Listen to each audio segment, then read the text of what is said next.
who knows Istanbul much better than me. Welcome. And we have also Dr. Yermakov, who is from the Energy Institute of School of Economics of Russia, another important cornerstone of the global energy markets. And the topic is global energy policies.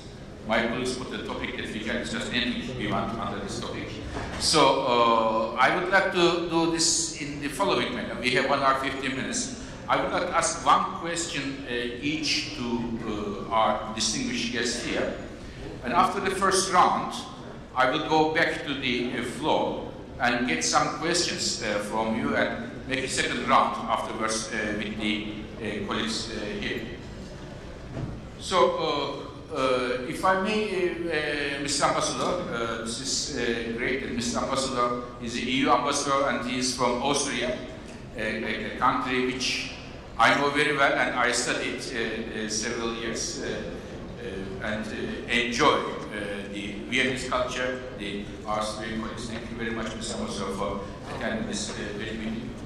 Now, the EU has a lot of targets, and one of them is on the target of decarbonization of energy, and they have a pathway until 2030. And there are many achievements behind reducing the carbon footprint. But when we look at the future, how do you see the challenges and opportunities of EU countries in the context of the decarbonization of the energy? Mr. Ambassador. Bill, thank you very much. Thank you very much for inviting us to this conference and to this panel in particular to talk about the various challenges and also what we're trying to do to take this out of the European Union in the energy sector.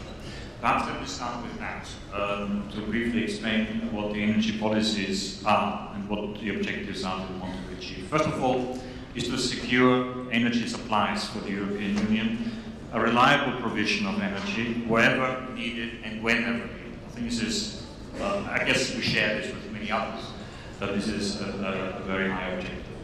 The second one is obviously to have a competitive environment. So we have to have affordable prices for homes, for businesses, and for industry.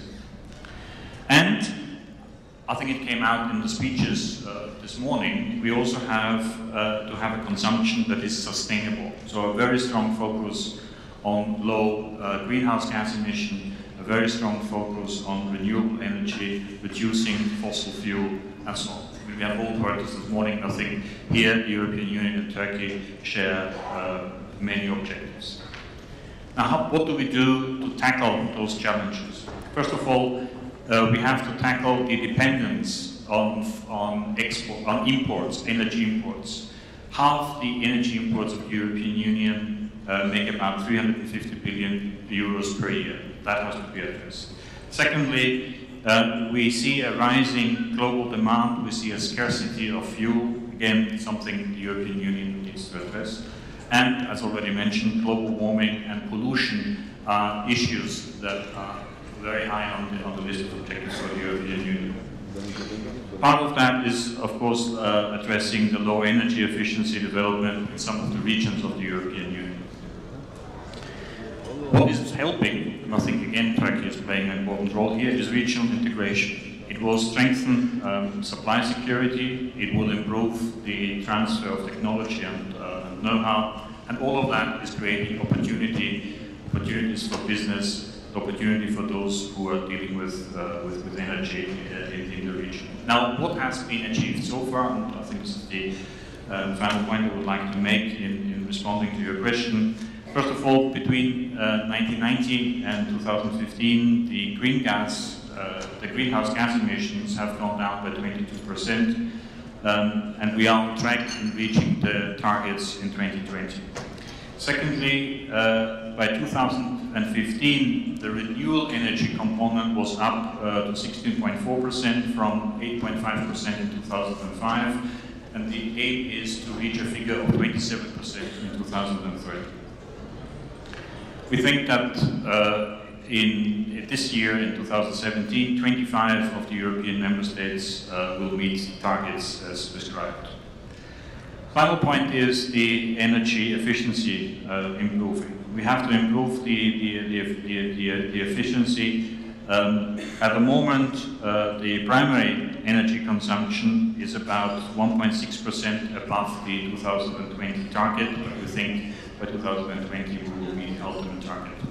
The important point that I close here is whatever we do here as European Union, Turkey is very closely associated following the legislation, following the acquis and energy of the European Union. I think it is of very high advantage for both sides, European Union and Turkey. Thank you very much.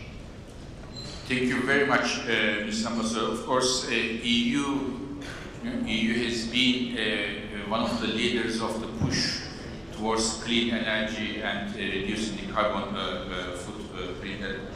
As such, your contribution is much appreciated. Now, I move to Professor Jason Bordoff. Jason, you were advising the previous administration, President Obama, and now you are a professor in a distinguished university, Columbia University, and you are following the US energy markets. I am sure wherever you go, you get the same question. The US energy policies, on one hand, how they are moving and how they are going to move, but at the same time, the dynamics in the US energy markets, the oil, gas production growth. How do you think the response from the other countries, from the side of OPEC, from the side of the consumer, how do you see the reaction to the policy changes and the changes in the fundamentals of the US energy markets? Thank you. Well, first, thanks for the invitation to be here. It's great to be with my friend Fatih in his beloved hometown. He taught me to become a Galatasaray fan, so it's good to be back. And with my former colleague, Carmen Figlio, we built an energy institute at Columbia trying to focus on facts so that ideology doesn't dominate the energy discussion. And when we were in government, Carmen was one of the leaders who kind of was like, let's not get caught up in ideology, let's let facts and analysis help us understand what good energy policy looks like. So it was great that you were able to bring him to Istanbul. For what we do at Columbia, for the research that is being done at Sabancı, for what everyone on this stage does, it's hard to imagine a more fascinating but dynamic and uncertain and volatile time. There's always geopolitical risk and uncertainty in energy markets.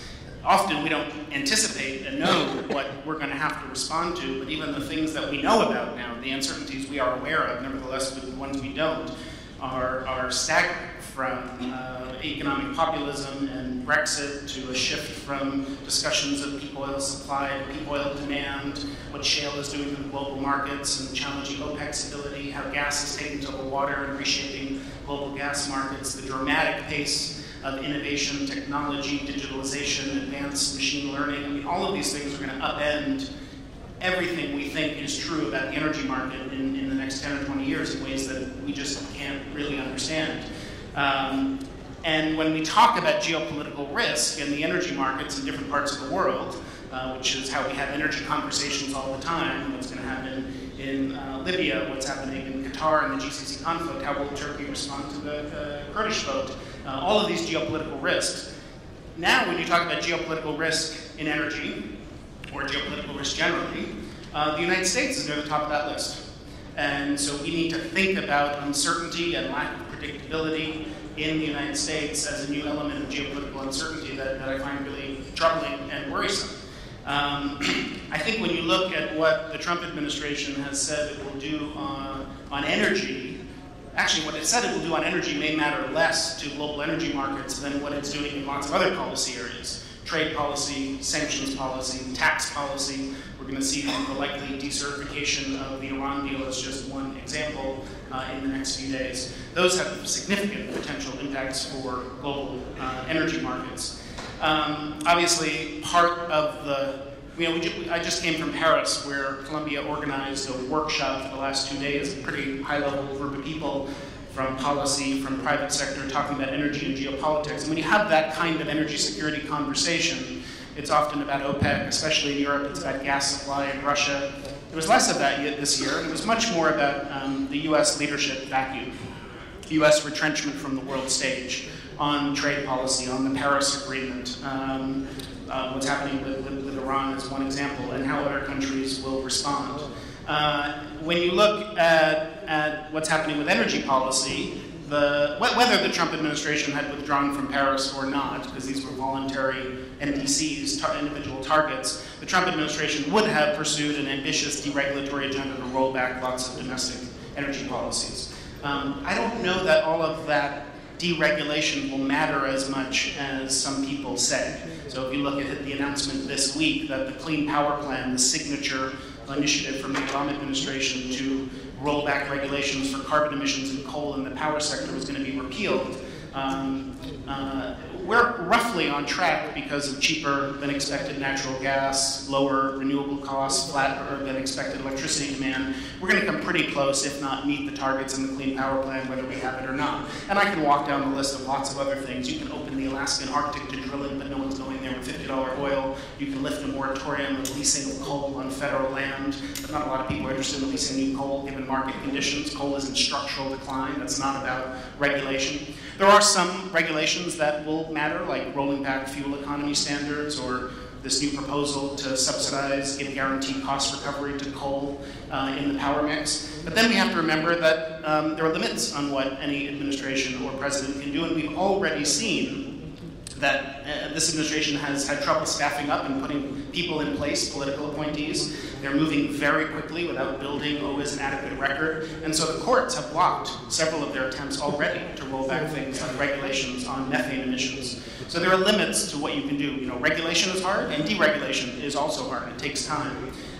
So we are going to clearly see a very different approach to domestic energy policy. That will have some impact, but I don't think it's a huge impact on what we're going to see in U.S. oil and gas production, U.S. exports. There are many new questions being raised, increasing questions being raised about the sustainability, say, of the shale revolution. Have we really just hit the sweet spots? Are they replicable? Will investors continue to finance growth without seeing profits and dividends? So there's new skepticism about what shale can do, but that's not about regulation. I think the bigger policy changes that will matter the most for the global community and for the energy sector are what's happening in foreign policy in the Trump administration, especially trade policy and sanctions policy. Yes, thank you. If I can get another question, very quick one. How do you see the efforts of the OPEC countries together with Russia now to find a way to have higher prices in the markets vis-a-vis the US shale oil production? How do you see, if you look at the next few years, how do you see that dynamics to go? Well, I do think that shale has been a huge challenge for OPEC countries, which want and need higher prices. Many oil-dependent countries, Saudi Arabia is one example, has been running. It's decreased its deficit, the $100, then $80, then $60 billion deficits. Reserves have gone from $740 billion to less than $500 million. So it's in a deep fiscal hole.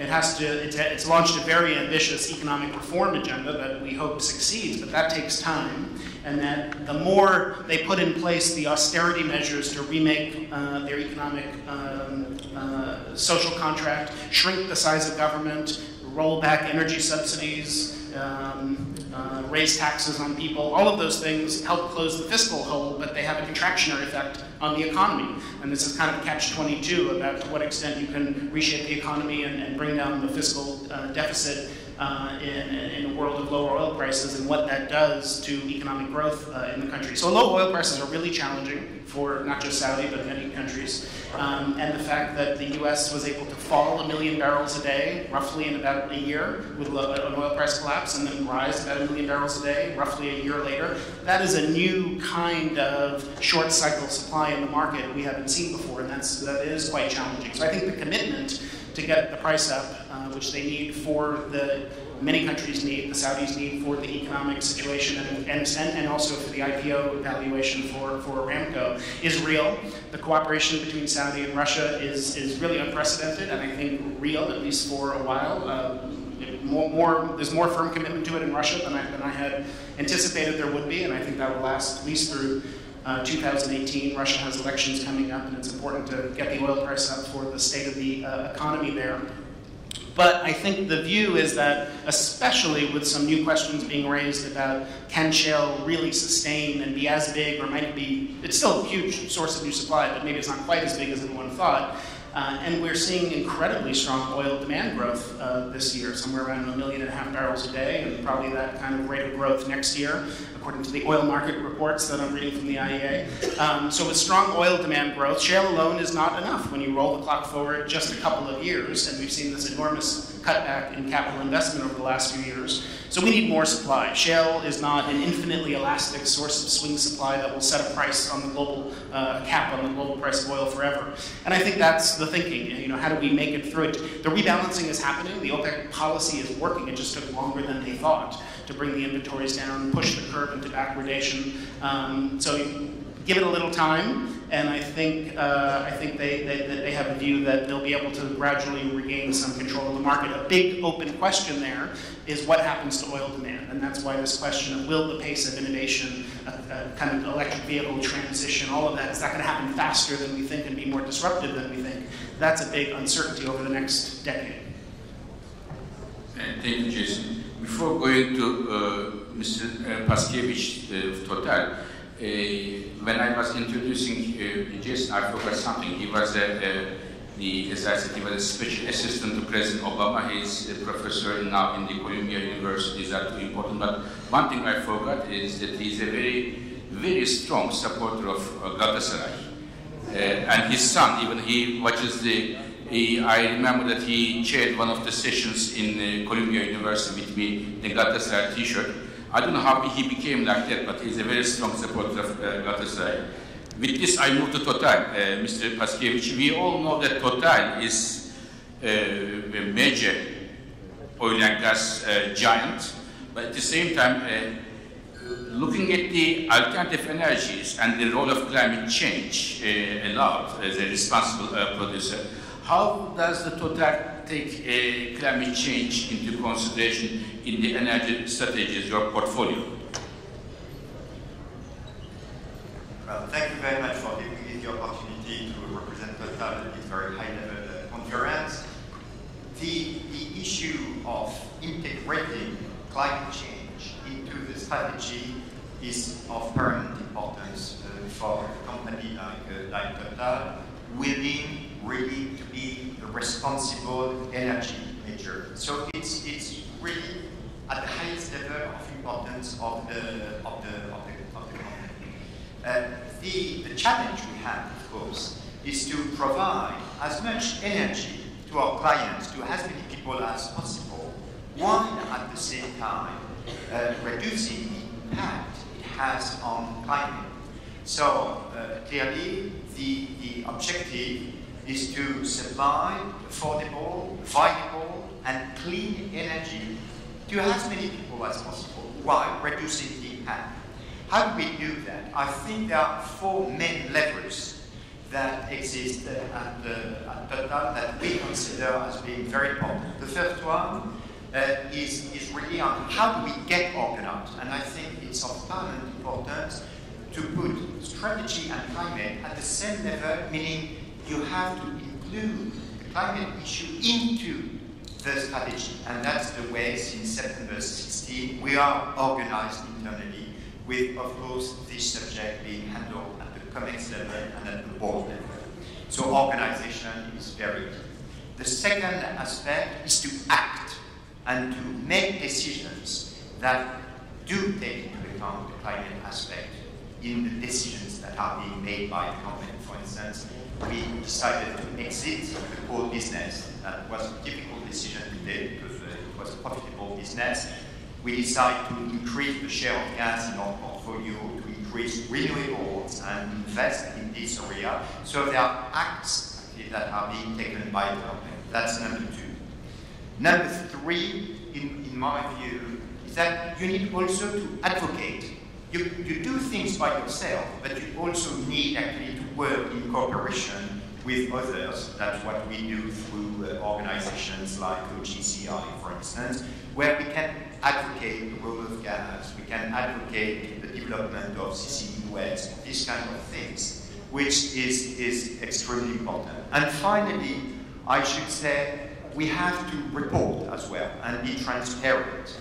And that's in that spirit that, for instance, Total decided to follow the recommendations of TCFD that you may have heard about, that have been disclosed recently. So combining the reporting, disclosing, advocacy, organization, and act, I think are the pillars on which actually we take into account climate into our strategy. Thank you very much. You mentioned the CCUS. This is a very critical technology for all of us, but currently we don't see a big appetite. How we can improve that? What can we do to push the CCUS? Well, I think first that CCUS is extremely important in order to get to the 2-degree scenario, and I think the Professor Dr. will not will accept that under the scenario of the IEA, the 2-degree scenario, CCUS is absolutely necessary. So there is a necessity actually to embark on that. Of course, it is difficult because I think there is something lacking to develop efficiently CCUS, which is a price for carbon. Because as long as you don't have a business case, as long as you don't have any price for carbon, it's very difficult actually to have businesses developing new products and new technology in order to reduce the cost of CCUS. But I'm convinced that with some minimum carbon prices, we will enter the path, the way to improve CCUS technique, and there are already many projects actually which are coming on stream, but they are subsidized. We need actually to progress in order to make the cost going down and make this solution being effective and developing actually a business model, creating opportunity for the business as well. Thank you very much. Now I move to Mr. Dev Sanyal. I thank all the colleagues for coming here today, but especially today. I mean, he made a very long journey after meeting Prime Minister Modi and with other energy leaders. It's very nice to see you back in Istanbul. Thank you very much. We talk about the natural gas, and natural gas is growing in all of our scenarios. But do you see, and Jason also mentioned, the push coming from United States. Do you see the natural gas as a fuel for the transition? Can have a longer-term future, given also the points made by our colleague from Total? Fatih Bey, thank you very much for asking to be a part of this panel. It's great being back in Istanbul, which is, I think, one of the greatest cities in the world. I think someone much more poetic than me once said, if one had but one glance to give to the world, one should gaze upon Istanbul. And I certainly enjoyed my 3 years in this country many years ago when I was running our business here in Turkey. I think when we think about the gas narrative, one needs to put a bit of context in terms of what's happened in the world of energy. I think Steve Jobs once famously said, you can't actually connect dots by looking forward. You have to look backwards before you look forwards. And as I look at the last 50 years, we've seen an extraordinary time in human history. GDP has actually grown 30 times over the course of the last 50 years. We've seen the global population actually double over this period. We've seen energy growth, which has been absolutely extraordinary in fueling the demand for economic prosperity. And we've also seen, very happily, a massive reduction in global poverty. And the question really is, why has this all happened? And what is the role of energy in this? Well, the reality is, energy remains still a very, very important part of the narrative of economic prosperity. I am from India, and when you're sitting in the salons Istanbul and the West, you talk about a number of different things to do with, if you will, environmental quality and the like.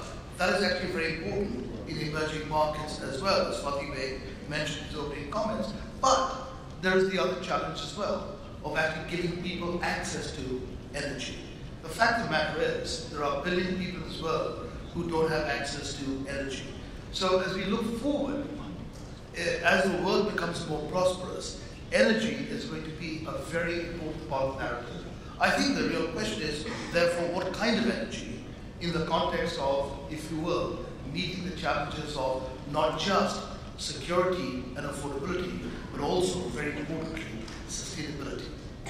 There are four big trends that I think are important as we frame the gas narrative. The first is the extraordinary urbanization that's going on around the world. We estimate that by 2050, effectively 70% of the planet will be in urban concentrations, versus, by the way, roughly around 30% over the course of the last decade. A massive force towards urbanization. The second key trend that we see is a continuing growth in the demand for energy, growing at around 30% over the next 20 years, versus 50% in the previous 20. So still a growth in energy driven by the narrative of economic prosperity. The third thing that we see in terms of long-term trends is actually the nature of supply. I mean, in human history, there's always been a dominant energy source. We saw in the last century the age of oil. In the centuries before that, the 2 centuries before that, the age of coal. Prior to that, for millennia, it was biomass. But now we are at this point where it's evenly poised between essentially oil, gas, coal, and then of course you've got renewables. Between 25 to 30%, depending on which statistic you look at. You basically have a balance. So the question is there going to be a winner moving forward? And will there be a trend that will actually result in a dominance of one versus the others? I think we are entering into a world where gas is going to become a very important part of that dynamic. We see gas growing around 2% per annum over the next 20 years. We see oil growing at around 0.8%. And actually what we've seen in coal is certainly a lot lower growth trajectory than what we've seen in the previous 20 years. And we certainly see a continuing, if you will, decline in share of coal moving forward. So gas will be, if you will, compared to oil and coal, a growing part of the energy mix. But we also see a very strong growth in renewables, which Fatih spoke about, 7.1% VC per annum over the next 20 years. So I think the opportunities as we look forward is what are the kinds of energy that actually help in developing, if you will, prosperity and the global economy. And we see gas is playing a very important role, but that's complemented by renewables, which is also growing much faster than gas, but of course from a low base. And I think the sort of debate about is this a transition or destination? Well, we could debate this, and in some respects, if you forecast, I would recommend you forecast often. Things change, technology changes, circumstances change. But what I do see as we look forward in the next 20 years is this growth in gas, which is complemented by renewables. Because of course, renewables, as you grow, you do have the challenge of intermittency. And gas can be a perfect, if you will, not only neighbor, but a partner of that narrative, which I think could be very important.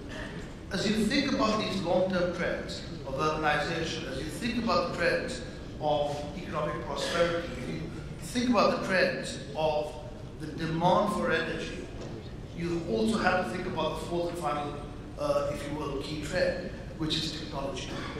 And technology is, as Fatih showed in his wonderful charts, changing, if you will, the mindset in our industry. And you could say it's been ever thus. I mean, when I joined the industry 3 decades ago, we talked about deep waters to 300 meters. We now talk about 3,000 meters. So, you know, in some respects, the constraints were in our minds, as opposed to, if you will, in the technology and the evolution of technology. But I do believe what you see with technology is changing, if you will, the cost of supply curves across the energy mix. Across the energy mix. The fact of the matter is, again, if I go back 3 decades ago, the popular idea was peak oil. That idea has peaked. We estimate that the amount of proven reserves today is essentially double the demand over the next 50 years for oil. And what has actually caused that? Technology. When you look at the cost of solar, over the course of the last 40 years, costs have gone down by 99%. It's technology. And those trends are not, if you will, blips in the horizon. They are long-term secular trends that we need to incorporate in our thinking as we look at, if you will, the investment climate as well as the positioning of firms and governments and the like, policymakers, as we transition towards the future. So I do believe gas is going to be very important. BP is, of course, very involved in that. We are one of the companies in the Southern Corridor gas pipeline, and of course that's 3,500 kilometers, of which 1,800 kilometers is in Turkey, led by Tanak pipeline. 6 BCMA per annum will actually go into Turkey. 35% of Turkey's energy mix is now gas, that's growing, and 10 BCMA goes into Europe. So, infrastructure to monetize the gas will be very important, not just discovering the molecules. And that's going to be something that will, I think, be very much part of the debate and discussions as we move forward. How do we actually connect consumers to the resources in a way that is affordable and sustainable? Thank you very much. A very comprehensive answer. Building on this issue of gas, what Mr. Sanyal said, Mr. Yermakov, talking about natural gas. You are with academia now, but before you work in the finance sector, you work with the energy companies. And Russia is the second largest gas producer of the world now. Until recently it was the first one, now it is the second, according to IEA data. And in terms of pipeline exporter, by far the largest one. So, and we know that the Russian economy is largely based on the oil and gas export revenues.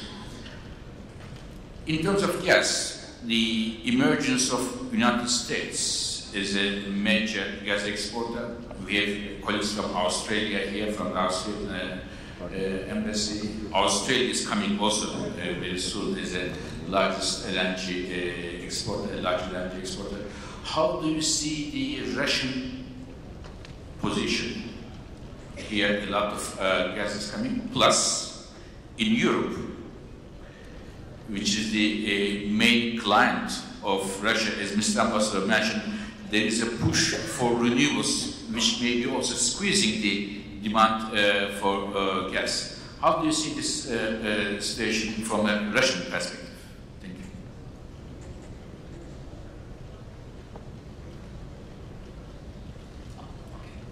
Well, thank you.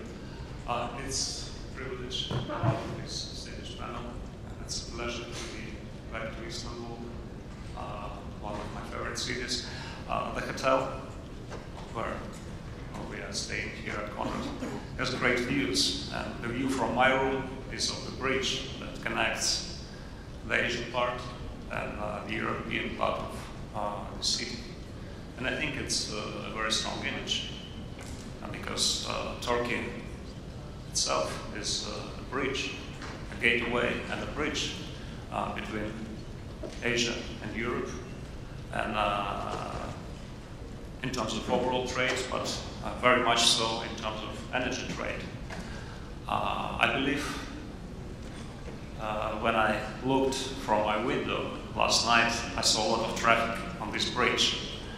And I think that energy traffic between Europe and Asia is going to expand, and it is part of our jobs to help this traffic to grow even stronger in the years to come.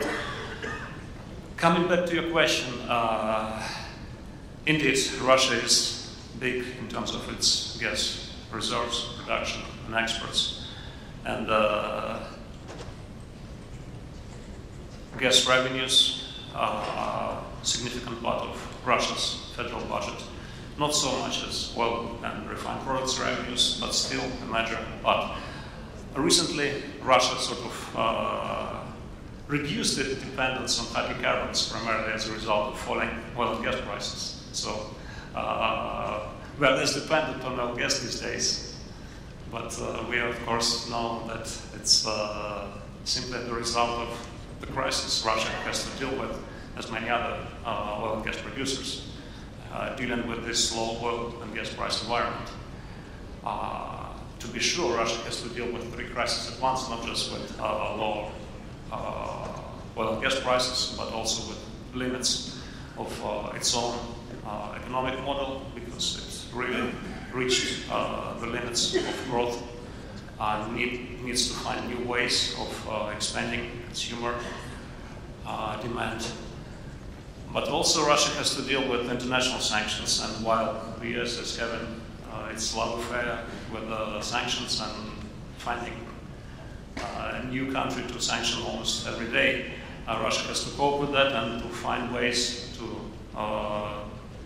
maintain creative relationships with existing partners and build new relationships with new partners, primarily in Asia these days. And recent deals with India and China are good examples of that. When I was listening to your presentation earlier today, one idea struck me that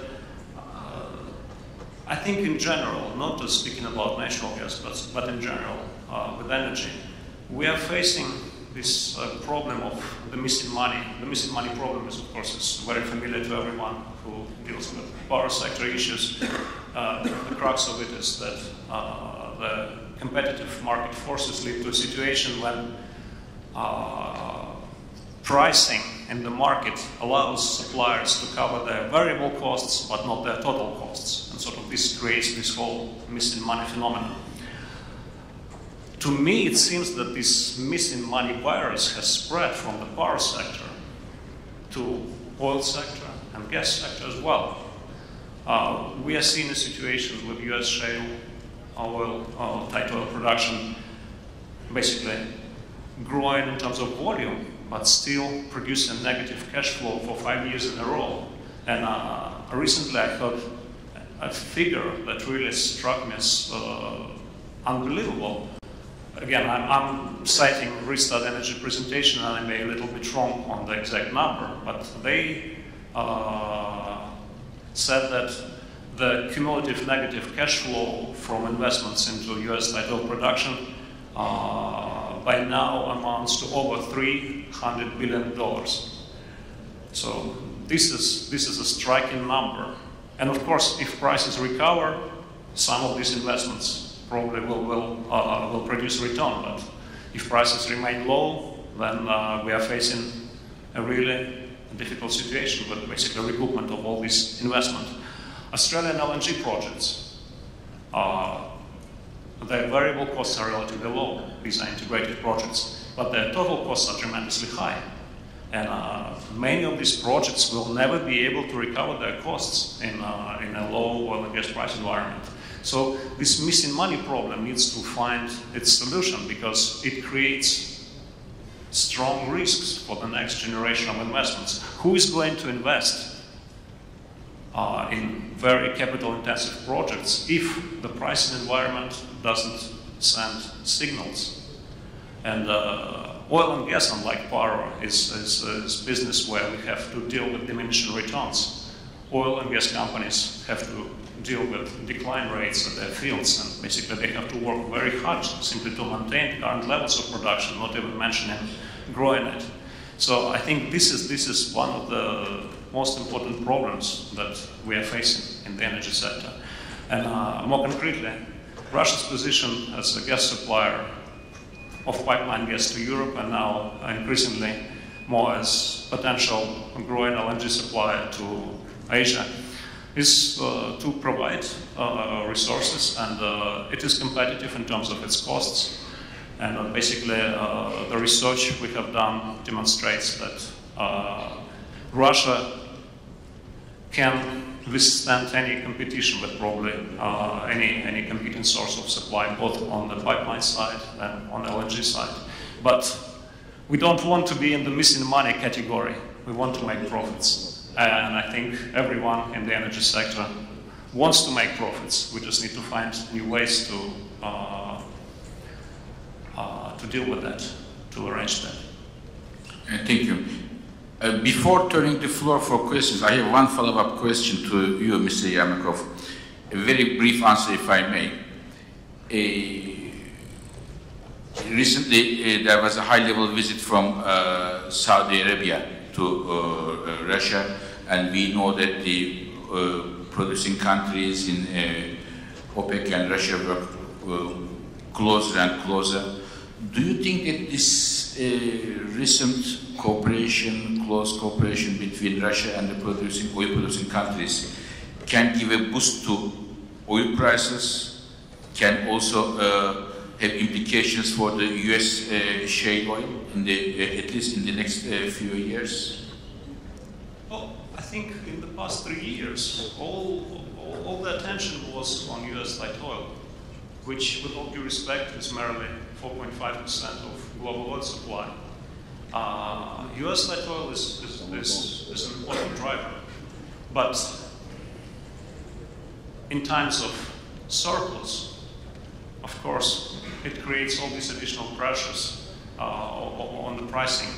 But if the market rebalances, which I think is now the general expectation, the question is whether it is going to happen in the next 6 months, or it is going to happen in the next year or so. If the market rebalances, then of course other sources of supply would play a larger part in terms of sort of the influence on market players. And Saudi Arabia is facing, it seems, a problem of not basically being able to produce oil at low cost. Of course it can, but it has to find ways to finance its budget, and fiscal break-even price for Saudi is almost $80 per barrel, according to IMF estimates. So the Saudis still need a much higher oil price, essentially to avoid a situation of losing their currency receipts. So this powerful stimulus, I think, for Russia and Saudi to cooperate. Thank you very much. Of course, the country's economies are relying on single products. Their vulnerability to oil and gas prices are even stronger. Therefore, we advise countries to broaden their economic base and not to focus on the one or two products, not to be vulnerable. Now, who would like to ask a question to the panelists? Who would like to start with the first question, and to whom? Yes, please. Hello, this is Şunaz Yılmaz from Koç University. I would like to thank our panelists and Fatih Birol for a very engaging and informing presentation. I would like to bring in the climate dimension a little bit in as well. And my question is for first Professor Jason Bardolph and as well as Christian Berger. Now, under Obama administration, U.S. had the climate leadership in many ways, and this was also reflected in the energy policies and choices. And with the U.S. withdrawal from the Paris Agreement and current strategies under Trump administration, we see a significant reversal at the top level regarding these issues.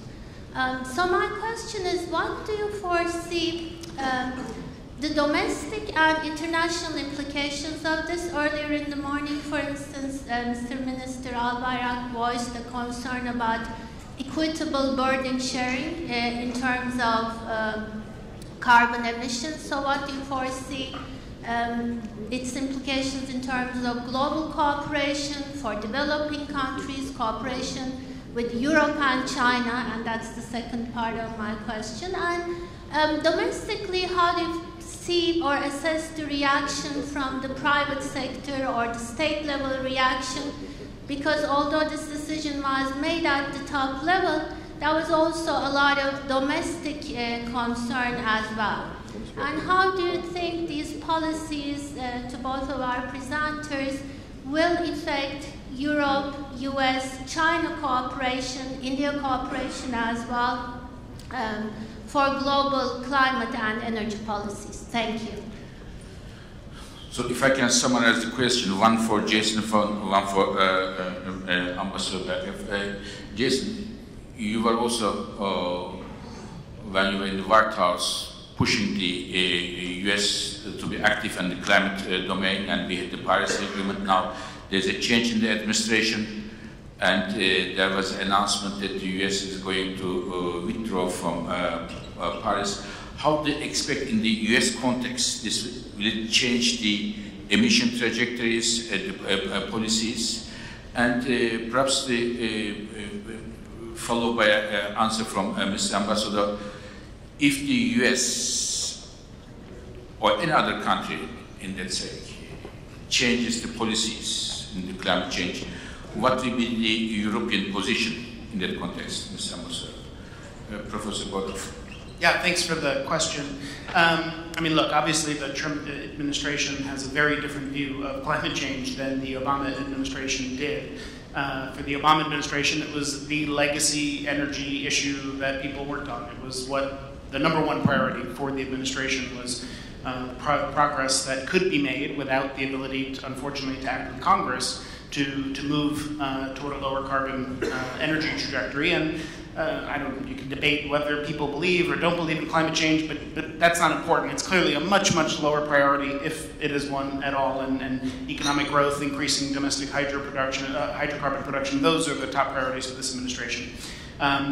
Having said that, emissions will continue to fall in the US, even without being part of the Paris Agreement, and with some, not all, of the regulations rolled back, just driven by market forces. Not as much as would have been the case under Obama, not as much as we need to do to get to the targets we set in the Paris Agreement, but that's sort of the trajectory that I think the US is on now.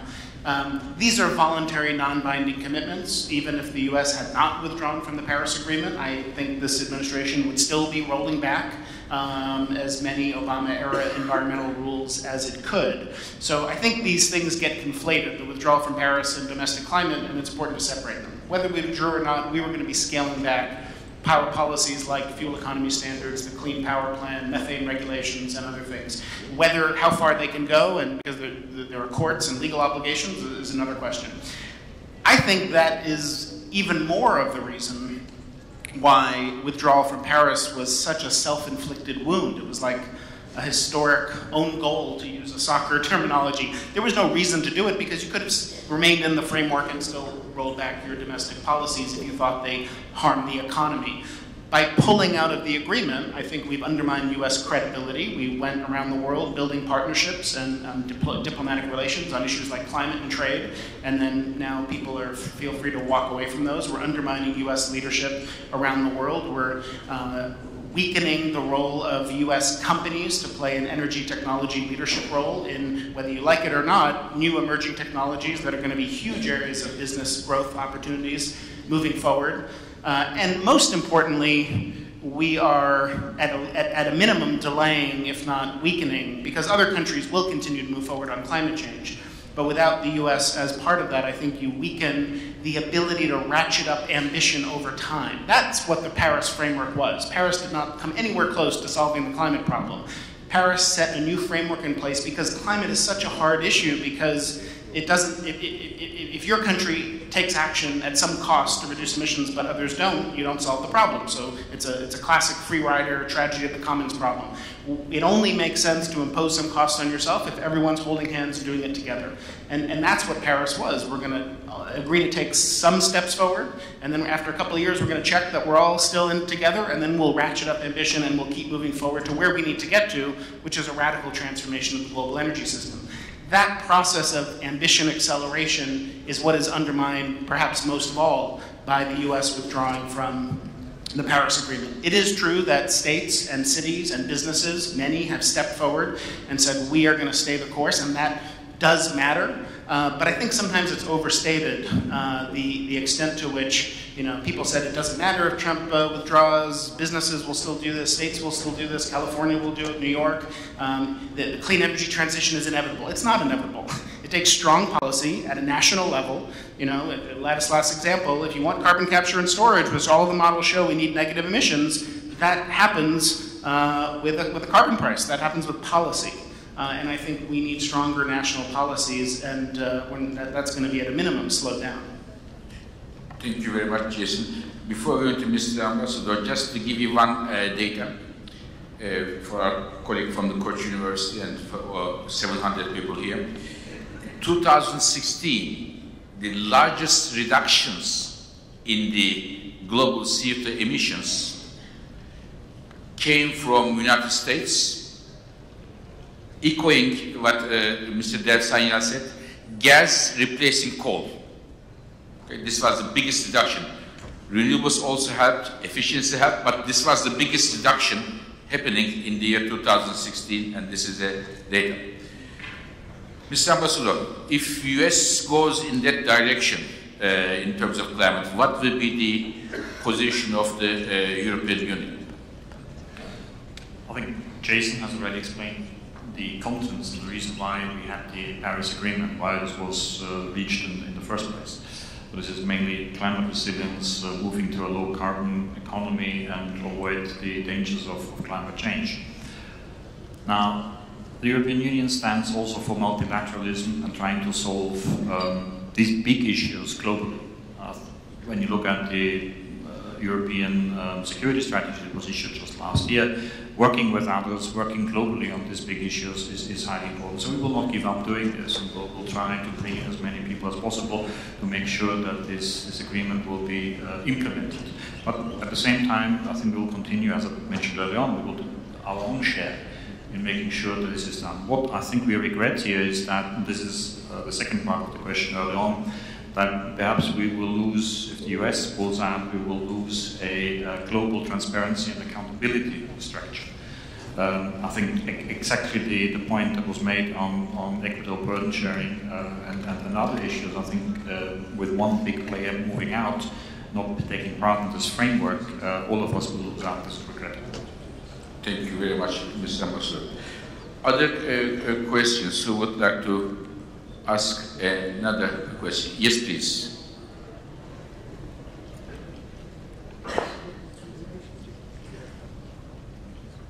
Hello, this is Karen from Sabancı University. I have two questions to Total and BP. And how do you consider the offshore experience of oil companies? Do you believe that it will give a competitive advantage to those oil companies for their alternative energy investments in the future? Okay, Dave, would you like to go first? Sure. Well, I think one of the realities that we are seeing, as I mentioned earlier, is this extraordinary convergence of policy, price, innovation, and public opinion in terms of creating a real new dynamic around the growth of renewables. I think the point has been made very well by Fatih Bey in his opening remarks. While policy is an important determinant of the future, and I do think that policies matter, but the fact of the matter is also, when you look at India and China and other great emerging economies, urban air quality is certainly an area that has become increasingly important. So as we think about sort of these four factors at play, with the offshore as well, there will be opportunities. And indeed, in the North Sea, what you're seeing in the offshore wind business is actually some remarkable things happening in terms of not only the development of, if you will, business models, which frankly may have been stimulated early on by policy, but now are being driven by technology, innovation, and price. So I think you will continue to see developments in this area. One of the things that I reflect on as the chief executive globally of alternative energy for BEP, and we've got a large portfolio with the largest operator of alternative energy amongst the large companies, is you need actually not just the technology, you also need effectively infrastructure, the price point, and the market mechanisms. I believe in the offshore arena, some really interesting opportunities are being created in wind, but actually when you look at other areas like biofuels in Brazil, over the last 40 years there's been progress in that, and that momentum is, I think, reflecting those key elements that have to converge. Thank you very much. Mr. Paskiewicz? Yeah, I'd like to complement the answer. We observe in the market permanent reduction in terms of cost for offshore and deep offshore. And here, so that makes actually deep offshore, in our view, competitive, and it can be even more competitive in the future. Now, I want to add something which may seem as subtlety, but it is not. Firstly, conventional offshore and deep offshore. Conventional offshore, with no doubt, is extremely competitive. Deep offshore may depend on where it is, because there is deep offshore and deep offshore. For instance, when we look offshore Brazil, where there are huge reserves which have been found, you can depreciate your fixed cost out of a large number of barrels, which make actually this deep offshore extremely competitive. And that's the experience that we are having offshore Brazil.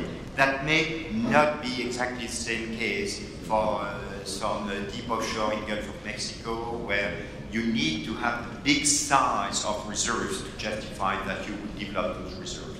But I do think that with the cost curve going down, we do have some competitiveness in the deep offshore in many parts of the world. Thank you very much. Another question to our panelists. Before perhaps getting that question, I have one question for Mr. Ambassador, one question for Mr. Yermakov. Mr. Ambassador, you mentioned briefly EU-Turkey high-level dialogue on energy. This is, I think, important for Turkey as a transit country and EU as a major energy consumer. How do you see this dialogue is shaping up? What are the challenges and opportunities there between EU and Turkey? Thank you very much. The high-level energy dialogue, I think, is a very interesting format because it has helped us to reinvigorate the relationship between the EU and Turkey in that area, in the energy area. But we're not doing this only in energy. There's also one on transportation. There's one in December coming up on the economy. We also have a high-level political dialogue to discuss political issues. So there's a set of these dialogues, I think, that really have helped us to overcome many of the problems, to move forward. I think that's the idea, to talk to each other and move forward on very difficult issues. So I think the high-level energy dialogue was set up in 2015. We had one also with the minister in 2016, and we will have one very soon, in the next few weeks in Brussels, to continue. I think the issues that we need to discuss, first of all, the Southern Corridor, energy corridor, that is very important, but also more importantly, to build a collective and common framework where we discuss energy issues. Turkey is very close to the European Union legislation, but the legislation has moved on in Europe, so the harmonization process, the alignment process of the Turkish legislation, the European legislation will continue and will be discussed in that dialogue. Let me also perhaps briefly mention, and I don't want to bore our international guests, I mean, there is this accession process with the European Union, and through that accession process, the support is given to the institutions in Turkey to deal with energy, but also to set up better networks, integrating the networks, the energy networks between the European Union and Turkey. I think this is the point, this interconnectivity, this integration, this will be very high up on the agenda of the next dialogue. And then 2 points that were already mentioned in the course of today: renewable energy, how to move forward and cooperate. Maybe something new, although not so new for the European Union, is nuclear safety and all that goes with it. So there are a lot of legislation there as well, where we'll discuss this in that time. Thank you very much, and we all hope that this high-level dialogue will result in constructive outcomes for all the parties involved.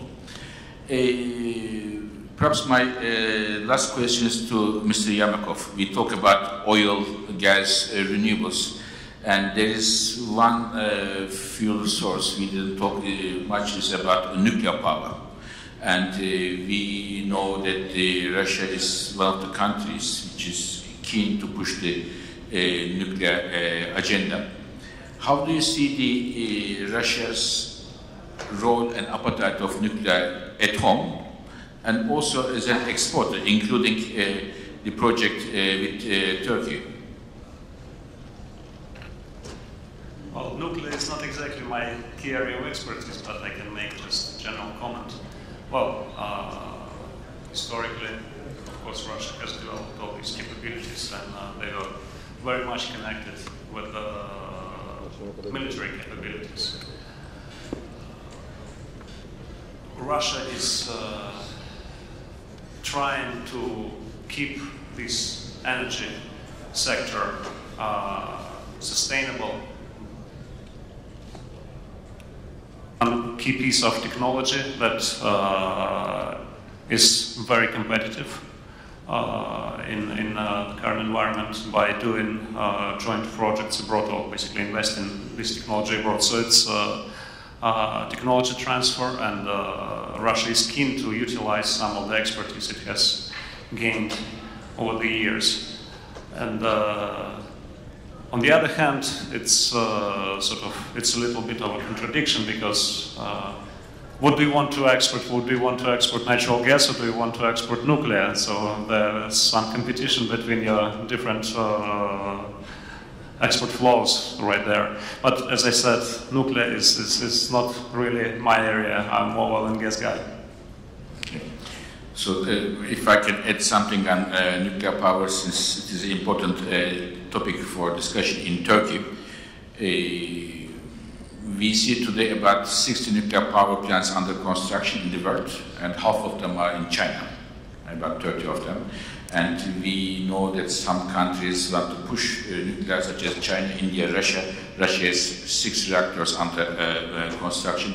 And I know that in the United States, the new administration wants to push the nuclear power, whereas in France, we see that the nuclear power prospects are a bit trimmed compared to the previous expectations. So, we are at the end of this panel. If I can pick up a couple of things from this panel. We all see that the environmental considerations, this or that way, will be a part of the energy decisions in the next years to come. You may like it, you may not like it, you may be a government, you may be industry, you may be academia. This is definitely a part of it, but how much it will be a part of it will depend on the discussions. Second thing is, technology is moving very fast, and some of us may be surprised if they don't follow the technological developments, and may well pay high costs of not being able to reading the game. I know that some countries did so.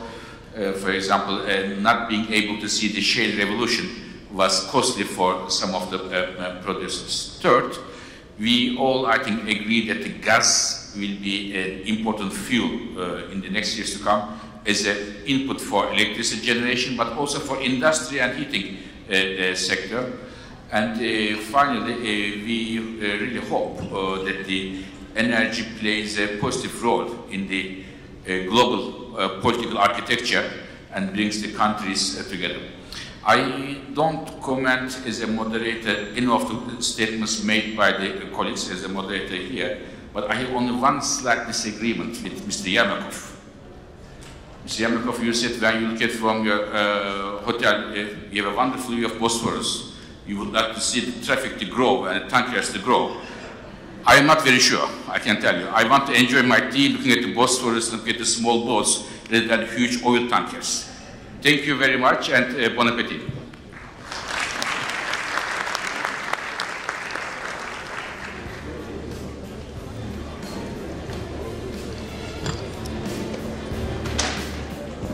National Assembly of Turkey Industry, Energy, Natural Resources, Information and Science Commission.